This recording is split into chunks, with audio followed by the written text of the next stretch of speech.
ఉన్నటువంటి లక్షణాలు. ఈ లక్షణాలు ఉన్నటువంటి నాయకుడు రేవంత్ రెడ్డి కాబట్టి మీరు ప్రజలు ఎన్నుకొని రాష్ట్ర ముఖ్యమంత్రిగా తీసుకొచ్చిన సందర్భం. దీంతో పాటు ధైర్యంగా ఉండాలి మిత్రులారా. ముఖ్యమంత్రి అనేటువంటి వ్యక్తికి ధైర్యం కూడా ఉండాలి. ఆ ధైర్యం ఉంది కాబట్టే దరహాసంగా మన రాష్ట్రానికి ముందుకు నడుపుతున్న సందర్భం. యువకుడిగా ఆయన ఉరుకులు పరుగులు పెడుతూ, మంత్రివర్గాన్ని ఉరుకులు పరుగులు పెట్టిస్తూ మా అందరినీ ఉడికిస్తున్నటువంటి యువ నాయకుడు రేవంత్ రెడ్డి గారు ముఖ్యమంత్రిగా ఉన్నారు. వీరి గురించి మామూలులో నిద్రిస్తున్న నాయకులు మాట్లాడుతూ ఉన్నారు. వాళ్ళు నిద్రపోతూ రాష్ట్రాన్ని నిద్రపోస్తూ వారి పార్టీని శాశ్వతంగా నిద్రలోకి నెట్టినటువంటి కేసీఆర్ ఎవరు మా గురించి మాట్లాడుతూ ఉన్నారు.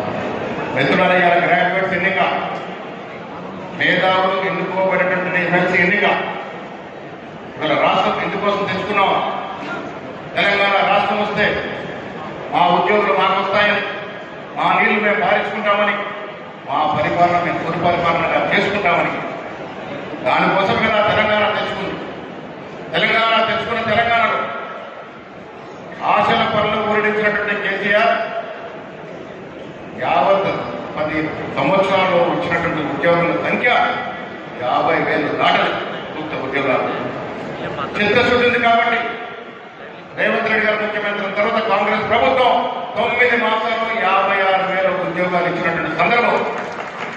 పట్టభద్రులకి భవిష్యత్తులో ఏం కావాలి? పట్టభద్రుల భవిష్యత్తులో కోరుకునేది ఏమిటి? ఉద్యోగాలు.